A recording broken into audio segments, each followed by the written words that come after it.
Rowing. The sport of rowing is one of the oldest organized sports in the Western world.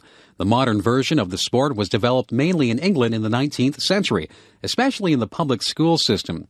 However, boat races somewhat similar to the modern sport took place in ancient Greece during the ancient version of the Olympics. In the late 19th and early 20th centuries, rowing gained much popularity.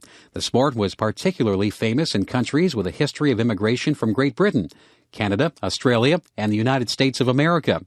Most of the main colonial countries had national championships, and a world championship was regularly held. The sport developed either in private clubs or in elite educational institutions. In 1852, a race between Yale and Harvard universities in the U.S. was the first organized athletic competition of any kind. The turn of the century saw the sport's ascendancy to one of the largest spectator sports. Many regularly held races depended on betting or gambling to attract spectators. The biggest international matches attracted thousands of spectators, and much money was wagered. Canadian Ned Hanlon was perhaps the greatest of the early rowing champions. In the late 19th century, he dominated international rowing races.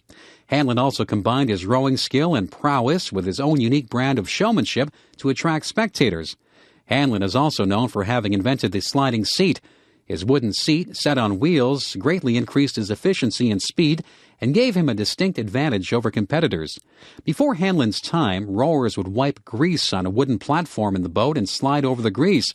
The older technique was less reliable and did not allow as much leg drive as Hanlon's newly invented seat. As the 20th century unfolded, rowing lost some of its earlier public support and distinction. In North America, as professional sports attracted the attention of spectators and television viewers, other amateur sporting traditions such as rowing lost support. Today, rowing maintains a strong tradition under the administration of the world governing body for the sport. However, the yearly World Championship does not typically receive the attention of other major sports events such as track and field. The highlight of rowing competition is undoubtedly the Olympic Games. However, older traditional races such as the English Henley and the yearly Oxford-Cambridge boat race still attract large crowds. A more recent development in rowing is recreational and masters rowing.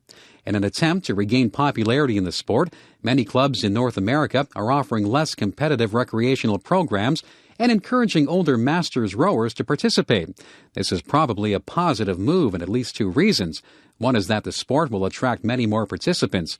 However, the other equally important reason is that the sport might dispense some of the elitist image many people have of the sport as an English old boy sport.